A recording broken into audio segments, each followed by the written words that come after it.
बेटा अब हम करते हैं जी business studies class +2 doctor R K. Singla की बुक का करैक्टरिस्टिक्स के 2 पार्ट्स हमने अपलोड कर दिए।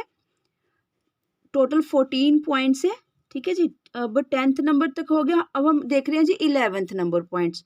बेटा आपने सभी ने सारा पूरा रीड करना है कंप्लीटली। उससे हमारे माइंड की जो समझ है ना, कंसेप्ट क्लैरिटी ज़्यादा होता है, रट्टाफिकेशन नहीं लगाना पड़ता। बस याद रखना, नोट्स भी कितने के बना लोगे बेटा? नोट्स में बना तो लेते हैं हम लोग, नोट्स की कहते हैं कि चलो नोट्स बना लो। नहीं, मेरे अकॉर्डिंग तो मेरे को लगता है कि ये बुक है ना, पूरी बुक को कम से कम 2 बारी 3 बारी रिवाइज कर दो, उठा के पूरी को कंप्लीट। क्योंकि नोट्स बनाने बैठते हैं ना, देखो यहाँ कितना अच्छा लिखा है। नोट्स में क्या हम सारा उतार सकते हैं? नहीं उतार पाते ना, थोड़ा थोड़ा सा लिख पाते हैं नोट्स में। वो नोट्स अगर याद करके चले जाएं, वहां तक जाते जाते उसका हाफ रह जाता है।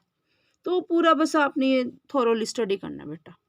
चलिए जी 11th पॉइंट देखिए, it is a dynamic system. Static स्थिर, डायनामिक गतिशील, मैनेजमेंट क्यों डायनामिक है बेटा? जहाँ में देखो हम सारे ह्यूमन बींग्स हैं, ह्यूमन बींग्स से मिलकर ही हमारा मैनेजमेंट बनता है। हमें उनकी आवश्यकता रहती है हर पल, उनके सुजेशंस, कम्युनिकेशन, सब कुछ। अगर हमें कहीं लगता है कि भाई कहीं से हमारे किसी एंगल से आउटपुट अच्छी नहीं आ रही, तो हम उसके साथ कम्युनिकेट करेंगे, बातचीत करेंगे कि क्या क्या दिक्कत है, क्या परेशानी है, या कोई हमारा एम्प्लॉय लेट आ रहा है, ठीक है। इस करके जहां हमें लगता है कि कुछ सेट करना है, चेंज करना है, इस एम्प्लॉय को फाइनेंस डिपार्टमेंट की जगह ये एम्प्लॉय मार्केटिंग में ज़्यादा बढ़िया था, क्योंकि उसको अच्छी सी बातें करनी आती है, कस्टमर को उलझाना आता है, मतलब कि हमारा सामान सेल आउट करना आता है। जैसे कहते हैं गंजे को कंघी सेल करना ना, तो डायनामिक प्रोसेस है जो मैनेजमेंट है। प्रबंध व्यवस्था कुछ प्रिंसिपल्स पर आधारित है जो कि गतिशील है। सिद्धांत का अभिप्राय ऐसे आधारभूत सत्य से है जो कॉज एंड इफेक्ट में, बेटे देखो कारण ढूंढा, फिर उसको इफेक्ट देखा कि इस कारण से क्या फर्क पड़ रहा है। भाई मैंने जिस एम्प्लॉय को फोटोस्टैट मशीन पर लगाया था, उसने क्या किया? ऑफिशियल तो जो निकालता था, ठीक है, बाहर से कुछ कस्टमर आते थे, उसको पर्सनल पेमेंट देकर जाई जाते थे बेटा। वह तभी मतलब कि वो हम कह रहे हैं ना, इंटीग्रेटेड अप्रोच है ये जो मैनेजमेंट है। तो ये फैक्टर्स फाइंड करने पड़ते हैं, रीज़न फाइंड आउट करना पड़ता है कि जो मेरी प्रोडक्शन का है, कि इतनी मेरी, खुद सोचो बेटे, फोटोस्टेट मशीन, जीरोक्स, ये एग्जांपल्स दे रही हूँ मैं तुम्हें कि कॉज एंड इफेक्ट क्या कहता है, कारण ढूंढा, ठीक है। मैनेजमेंट, टॉप मैनेजमेंट ने, कोई किसी को बताएगा नहीं और कौन क्या कर रहा है किसी को पता नहीं लगता, पर ये सारे कारण उनको ढूंढने पड़ते हैं जो टॉप मैनेजमेंट थी। कहाँ से पता लगते हैं उनको कारण? जब बेटा कंट्रोलिंग वाला चैप्टर है ना, जब मेरा एक्चुअल और स्टैंडर्ड के साथ मेरा आउटपुट डेविएट होता है, विचलन होता है, रियल का नहीं मिलता। चाहा था 10 करोड़ का टर्नओवर होगा, रह गया 6 करोड़ का, क्यों फर्क आया? वहां से पता लगता है। फिर हम उसका कुछ ना कुछ कम्युनिकेट करेंगे, बातचीत करेंगे कि भाई तेरे को क्या परेशानी है, ठीक है। कुछ ऐसा पर्सनल तू क्यों करता है जब तेरे को ऑफिशियली सैलरी मिलती है। चलो ये एक एग्जाम्पल है, ठीक है। इसके ऊपर कई बार कॉज एंड इफेक्ट को डिस्कस करो, ऐसे कुछ ना कुछ शॉर्ट नोट आ सकता है इसके ऊपर स्पेसिफिकली। में संबंध स्थापित करते हैं। प्रबंध के सिद्धांत उस वातावरण के अनुरूप बदलते रहते हैं जिसमें एक संस्था कार्यरत होती है। वातावरण में लगातार परिवर्तन होने के कारण अनेक पुराने सिद्धांतों का स्थान नए सिद्धांत ले चुके हैं। अभी भी सामाजिक, तकनीकी, राजनीतिक व औद्योगिक वातावरण में हो रहे, बच्चे सारी जगह हो रहे हैं ना। टेक्निकल देखो, किसी को कंप्यूटर पे काम नहीं करना आ रहा था, अब टेक्निकल कंप्यूटर्स इंस्टॉल किए गए, पर अब एम्प्लॉयज़ हमारे पुराने हैं, पर एम्प्लॉयज़ को थोड़ी ना हम धक्का दे देंगे, हटा देंगे ना, पर फिर हम क्या करेंगे, उनको टेक्निकल ट्रेनिंग्स दे देंगे, ठीक है, कि सो दैट वो कोऑर्डिनेट करें और उसी के ऊपर काम करना सीख जाएं। धीरे धीरे ट्रेडिशनल से मॉडर्न अप्रोच पर चले जाएंगे, ठीक है। औद्योगिक वातावरण में हो रहे परिवर्तनों के अनुसार नए सिद्धांतों की खोज करता जारी है और किसी सिद्धांत को अंतिम नहीं माना जा सकता। तभी तो वो कह रहा है अंतिम क्यों मानेंगे, तभी तो डायनामिक के साथ इस बात को जोड़ा है, ठीक है। कुछ ना कुछ चेंज, फ्यूचर में कुछ और चीज की डिमांड आ गई, कंपैटिबिलिटी आ गई राजे, हर एक चीज में कॉम्पैक्टनेस आ गई, ठीक है। कॉम्पैक्टनेस से क्या हुआ, अब हम कुछ ना कुछ चेंज करते रहेंगे। इस संदर्भ में कहा जा सकता है कि प्रबंध में कुछ भी स्थायी नहीं है। परिवर्तनों के विपरीत प्रभाव के डर से प्रबंधक इनका पहले से ही, ठीक है। कई बार ये ना हो जाए कि टेक्निकलिटीज को देखते हुए सारा कुछ ही अपना बिजनेस धंधा बंद करना पड़ जाए, तो धीरे धीरे वो कुछ ना कुछ इम्प्लीमेंट करते जाते हैं धीरे धीरे करके। अनुमान लगा लेते हैं और अपनी संस्था की नीतियों व योजनाओं को ऐसे बेटे ये चैप्टर ना पूरे के पूरे रूल्स पॉलिसीज, ठीक है, ये ध्यान रखना प्लानिंग का है और पॉलिसीज मेथड्स पॉलिसीज उस चैप्टर में तुम उलझ जाओगे, मेथड्स आ जाएंगे, नीतियां आ जाएंगी, पॉलिसीज आ जाएंगी, रूल्स आ जाएंगी, तुम सोचोगे पता नहीं क्या होती है क्या नहीं होती, पता ही नहीं लग रहा। ठीक है, ये वाला ये कीवर्ड उठाओ यहाँ से, प्लानिंग का तो चलो इजी सा है फिर भी, कि कल जब भविष्य में ये परिवर्तन होंगे तब उनकी संस्था के परिणामों को प्रभावित नहीं करेंगे। कई बार प्रबंधक व्यावसायिक वातावरण को अपने पक्ष में बदलने का प्रयास करते हैं। उदाहरण के लिए ग्राहकों की रुचि के अनुसार नई वस्तुओं का उत्पादन करना, ग्राहकों को आकर्षित, हमेशा बिजनेस कस्टमर ओरिएंटेड होना चाहिए। ठीक है, कस्टमर स्कूल चाइल्ड ओरिएंटेड होना चाहिए, स्टूडेंट ओरिएंटेड होना चाहिए। तो हमारी उसकी बात करें, ग्राहकों को आकर्षित करने के लिए नई विक्रय नीति की घोषणा करना, नए बाजारों की खोज करके अपने माल का विक्रय करना। कौन से बाजारों की, कि भाई मैं इस मार्केट में अपना सामान सेल कर सकता हूँ, जो प्रोडक्शन चल रही है, जितनी ज़्यादा हाईएस्ट प्रोडक्शन करेंगे हाईएस्ट प्रॉफिट है, हाईएस्ट रिस्क है, उतना प्रॉफिट भी ज़्यादा रहता है। चलिए बेटा नेक्स्ट देखिए, इट इन्वॉल्व्स सोशल रिस्पॉन्सिबिलिटी। बेटा बिल्कुल, इंसान है हम, ह्यूमन बींग्स है, मैनेजमेंट के अंदर सारे हम लोग हैं, मैन मटेरियल मशीनरी। याद रखना ये जो फैक्टर्स है ना, man material machinery man, man के बिना ये यूं के यूं ही पड़े रह जाएंगे। मटेरियल मनी मशीनरी, इमेजिनेशन करो, जहाँ जो पड़ा पड़ा रह जाएगा जब तक ह्यूमन बींग्स इन्वॉल्व नहीं होंगे। ठीक है, याद रखना इस चीज में। इट इन्वॉल्व सोशल रिस्पॉन्सिबिलिटी, इसका सामाजिक उत्तरदायित्व होता है। आज प्रबंधक को सामाजिक दायित्व के रूप में देखा जाता है। प्रबंधक सदैव संस्था के हित में निर्णय लेता है, लेकिन यदि किसी निर्णय से संस्था का हित होता हो तो, और समाज का अहित, ये भी ध्यान रखता है। देखो हमेशा कह रहा है कि चलो मैं अपनी मैनेजमेंट के साथ चलता हूँ, पर मैनेजमेंट का तो भला हो रहा है पर समाज का क्या भला नहीं हो रहा, उसके अंगेंस्ट जा रहा है, तो भी गलत हो जाएगा। ऐसे निर्णय से न केवल उसका अस्तित्व, भाई बच्चे हमने एग्जिस्टेंस भी देखना, सरवाइव करना है, मार्केट में भागना थोड़ी है कि चलो अभी फिलहाल हमने टाइम बिंग फटाफट कुछ इंप्लीमेंट कर दिया, चलो अर्न हो जाएगा, प्रॉफिट अर्न हो जाएगा, वापिस राजी कौन है। एक बारी हमें कोई मतलब जज कर लेगा कि कैसा सा ये हमारा शॉपकीपर है, प्रोडक्शन फैक्ट्री है, नेक्स्ट टाइम कोई आके नहीं खड़ा होगा हमसे, कोई कस्टमर टूटते जाएंगे हमारे।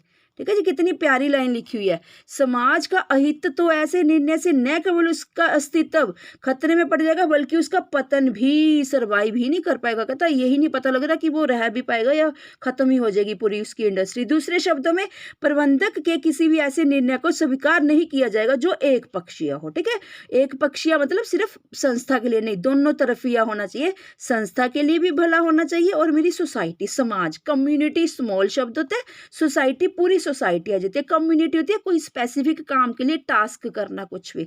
उदाहरण के लिए यदि एक उच्च स्तरीय प्रबंधक द्वारा किसी रिहायशी क्षेत्र में कारखाने लगाने का, बच्चे मैं अक्सर बहुत सारे एग्जांपल्स लेती हूँ, मेरे को बहुत अच्छा लगता है एग्जाम्पलरी फिगर्स तुम्हें प्रोवाइड करके ना, फिर तुम्हारा कंसेप्ट बड़ा अच्छा क्लियर होता है ना। सपोज ऑफ दैट सोच के देखो, हमारे आसपास हम सारा दिन फैक्ट्रीज कारखाने देखते हैं, यहाँ पर क्या है, क्या हम कारखाने को रेजिडेंशियल एरिया में लगा लेंगे, लोग ईंटें मार मार के ना मतलब कुछ ना कुछ कंप्लेन करके हमें हमारा जीना ही मुश्किल कर देंगे। ठीक है, तो क्या होगा, हमारा एयर पोल्यूशन भी हो रहा है, वातावरण दूषित होने की संभावना, तो लोग इस तरह की संस्था के व उसके प्रबंधक के अस्तित्व को खतरे में डाल देंगे। इसी प्रकार यदि माल की क्वालिटी घटी, इसको पॉइंट्स बनाकर लिख देना बेटा, बहुत अच्छा लगेगा, इतना सुंदरता आ जाएगी ना पॉइंट में। माल की क्वालिटी घटी है, मूल्य उच्च है, तो माल का अनुचित स्टॉक किया गया है, तो संबंधित निर्णय संस्था के हित में हो सकते हैं। चलो कोई नहीं, मतलब कि कई कंपनीज होती है ना कि ऊपर से कुछ और अंदर से कुछ और, चलो कहते कोई बात नहीं, तुमने संस्था की एक पक्षीय निर्णय ले लिया, लेकिन समाज इनके लिए व्यवसाय को कभी माफ नहीं करेगी राजा। ठीक है, हम for the life, whole of the life के लिए एग्जिस्ट नहीं कर सकते ऐसे हम। बात ग्राहकों को ही संतुष्ट करने तक सीमित नहीं है, बल्कि अब और तीसरा पक्ष उठ के आ गया। ठीक है जी, शेयर होल्डर्स, जिन्होंने शेयर होल्डर्स क्या होते हैं बेटे, इन्हीं के तो सारे हम इतनी इतनी बड़ी कंपनीज क्रिएट करते हैं, हम अपने पर्सनल प्रॉपर्टी थोड़ी लगाते हैं, धीरू भाई अंबानी, टाटा बिरला वगैरह। ठीक है, ये कुछ अपना भी पर्सनल शेयर लगाते हैं, पर मार्केट अपने शेयर होल्डर से पैसा इकट्ठा करती है। जितनी अच्छी हाई रेट पे उसका प्रॉफिट अर्न करती है कंपनीज, उतने ही उसके शेयर होल्डर्स खुश रहते हैं, क्योंकि वो उसको as a premium, as a bonus, ठीक है, एज अ बोनस शेयर उनको कुछ ना कुछ देती रहती है। कहते क्या है, कर्मचारी, तीसरा पोर्शन आ गया बेटा, तीसरा पक्ष आ गया। ठीक है, बल्कि अंशधारी, कर्मचारी, सरकार आदि भी प्रबंधक से अपेक्षाएं रखते हैं, जिनको संतुष्ट करना भी प्रबंधक के लिए आवश्यक है। अतः स्पष्ट है कि प्रबंध का संबंध केवल संस्था तक सीमित न होकर समाज के साथ भी है। प्रबंध के सामाजिक दायित्व का विस्तृत वर्णन। ठीक है बेटा, अब इसका कहते हैं कोई ना कोई नेक्स्ट चैप्टर है जिसमें और बहुत डिटेल में, बेटा डिटेल में तो वहां से जो पढ़ेंगे अगर मतलब मैं खुद आपके साथ कमिटमेंट करती हूँ, अगर तुम इस तरीके से पूरे पॉइंट को बहुत अच्छी तरह 3-4 बार रीड कर लोगे ना, तुम्हारी समझ बेटा इतनी अच्छी बन जाएगी ना। देखो कह रहा नेक्स्ट चैप्टर में कहीं जाकर होगा सोशल रिस्पॉन्सिबिलिटी टाइप, है ना, पर अगर यहाँ से यहाँ ना जैसे एब्स्ट्रैक्ट होता है समरी किसी चीज की, वहां तो डिटेल में पढ़ेंगे, पर यहाँ बेटा अच्छी बातें उठा के उसी चैप्टर से चूज करके बढ़िया वाला मैटर दिया होता है कंटेंट स्टार्टिंग में। ठीक है जी, याद रखना। चलिए, it is a profession, 13th point देखिए बेटा, वीडियोस लंबी हो जाती है, चलो कोई बात नहीं। इट इज़ अ प्रोफेशन, यह एक पेशा है। आज प्रबंध की ख्याति एक पेशे की, यहाँ पर कन्फ्यूजन है, इसका एक MCQ क्वेश्चन भी है, बड़ा कन्फ्यूजन में डालता है बेटा। कह तो दिया पेशा है, पर MBA बच्चों को ना, MBA जिन्होंने MBAs की होती है, ठीक है, उनको प्रोफेशनल नहीं मारे। एक क्वेश्चन में हमें हमेशा कन्फ्यूजन होती है, MCQ डिस्कस करेंगे फिर बताएंगे आपको। ठीक है, इट इज़ अ प्रोफेशन, आज प्रबंध की ख्याति एक पेशे के रूप में है। प्राचीन विचारधारा की प्रबंध योग्यता जन्म से ही मनुष्य में होती है, अब प्राय समाप्त हो गई है। वर्तमान में प्रबंध शास्त्र में हो रही तीव्र प्रगति ने यह सिद्ध कर दिया है कि प्रबंधक जन्म नहीं लेते, अपितु ट्रेनिंग देकर बनाए जाते हैं। इसी धारणा के फलस्वरूप प्रबंध को पेशे की दृष्टिकोण से देखे जाने लगा है।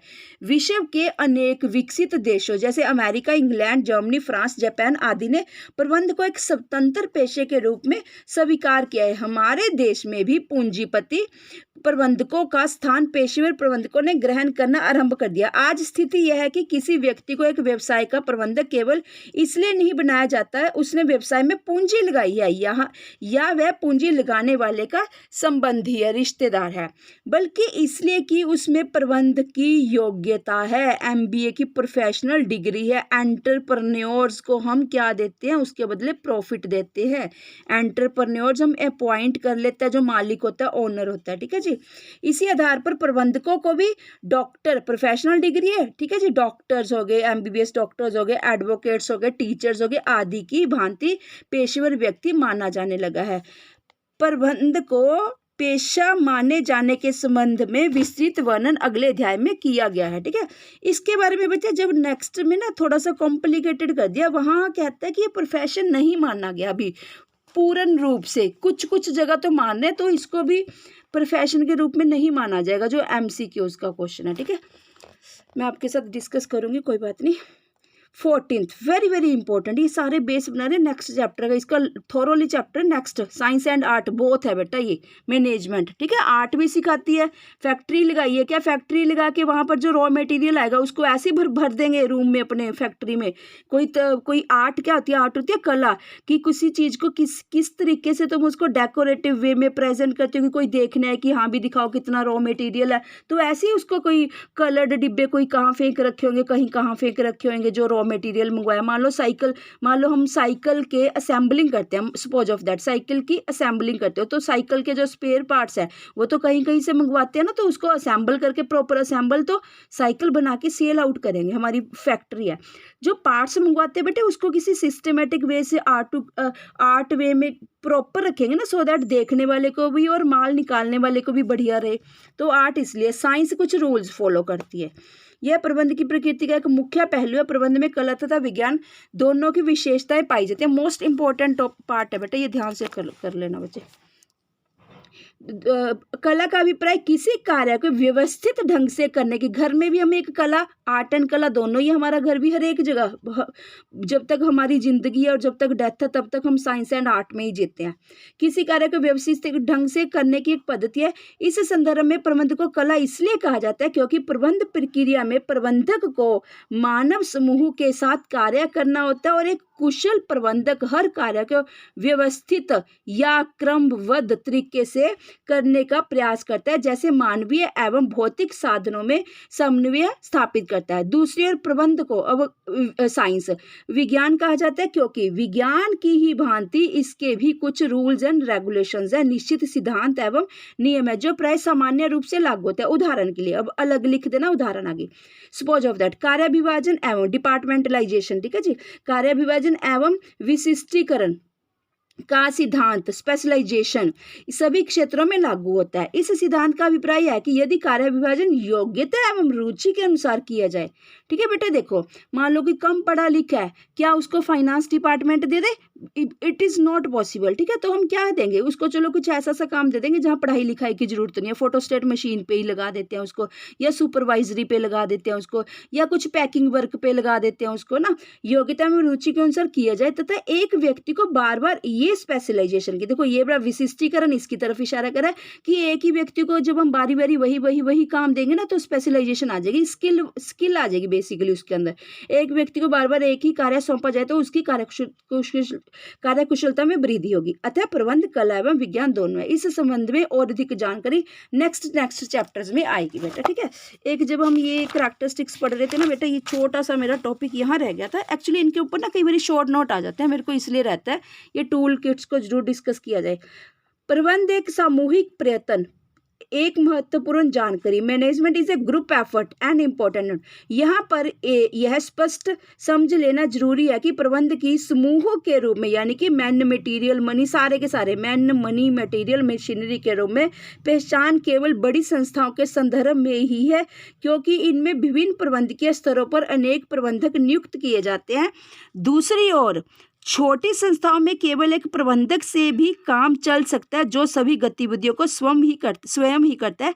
ऐसी संस्थाओं के संबंध में प्रबंध को समूह कहना उचित नहीं होगा। देखो बेटा दोनों चीजें देखो, पैराडॉक्स हो गया। मतलब यहाँ पर क्या कहा गया है, सच में बेटा जो ना अमेजोन जैसी बड़ी बड़ी कंपनीज है वहाँ तो ना तुम्हें अलग से ही दिखेगा कि पूरे का पूरा यूनिट अलग से एस्टेब्लिश करके, फाइनेंस मैनेजर, हाँ जी फाइनेंस मैनेजर के पास जाओ जी, मार्केटिंग मैनेजर के पास जाओ जी, SCM ठीक है, सप्लाई चेन मैनेजमेंट के पास जाओ जी, कस्टमर रिलेशनशिप मैनेजमेंट CRM के पास जाओ जी, अलग से पूरे का पूरा। ऊपर वाले में, नीचे वाले में राजे हमने छोटी सी फैक्ट्री, पेन की फैक्ट्री लगा रखी है, क्या हम अलग अलग डिपार्टमेंट ओपन करने बैठे? अगर अलग अलग डिपार्ट, तुमने बेटे +1 में अकाउंट्स किया था, सब्सिडरी अकाउंट्स फर्स्ट पॉइंट की तरफ इशारा कर रहा है। नीचे वाला पॉइंट सिंपल जर्नल एंट्रीज, एक कॉपी उठा के कैश बुक लेके सारी मिक्स एंट्रीज कर देते थे, वो चीज़ है बस यहाँ पर भी। ठीक है, हम कहते थे कि बस हमारी तो छोटी सी दुकान है, छोटी सी हमने फैक्ट्री लगा रखी है, एक ही कॉपी उठाएंगे सारी एंट्रीज कर देंगे। पर सब्सिडरी कहती थी नहीं मेरी तो सेल्स की, परचेज की, ठीक है, बिल्स पेमेंट की, बिल्स रिसीवेबल की, सब्सिडरी बुक्स की तरफ जाओ, सब्सिडरी जर्नल जो हम करते थे कि भाई मेरी तो एक दिन की हजार सेल्स की एंट्रीज हैं, एक दिन की हजार 2,000 2,000 परचेज की एंट्रीज है, तो कहाँ से मिक्सिंग कर देगी? दोनों वो वाले इशारा कर रहे हैं कि भाई अलग अलग सब कुछ एस्टेब्लिश करना है या एक ही जना सारा कुछ कर देता। बस चलिए बेटा, इसी के साथ ही हमारी करैक्टरिस्टिक्स ऑफ मैनेजमेंट कंप्लीट होती है, 14 के पूरे 14 पॉइंट्स। ठीक है जी, आपने हेडिंग रटनी है, डेफिनेशंस रटनी है, ये याद रखना। नेक्स्ट आते हैं बेटा मैनेजमेंट ऑब्जेक्टिव्स ऑफ मैनेजमेंट लेकर। चलिए, थैंक यू बेटा, thank you so much. It's है ना, यहाँ तक देखिए ना, एक बारी पूरी बेटा पूरे भी देख लीजिए ना, कई बारी बच्चा वैसे ही देख लेते ना, एक बारी देख लीजिए। चलिए, it is a group activity, it is a goal oriented process, it has a distinct entity. बेटा अगर तुम हिंदी मीडियम के भी हो ना बेटा, मैं आपसे सभी से एडवाइस दूंगी कि इंग्लिश मीडियम में लिखना बेटा पॉइंट। ठीक है, कोई बात नहीं, बस इंग्लिश मीडियम में कर लेना, इतना टफ नहीं है, तुम्हारी निखार सुंदरता आएगी बेटे, ब्यूटिफिकेशन आ जाएगी हर एक चीज़ में। It is an intangible force, it is a process, it is an inborn and acquired ability, it is a multi disciplinary, it is a social science. 10th है जी, it is a system. 11th है जी, it is a dynamic system. 12th है जी, it involve social responsibility. ठीक है जी। 13th है, it is a profession. 14th है, it is both science and art. Thank you students.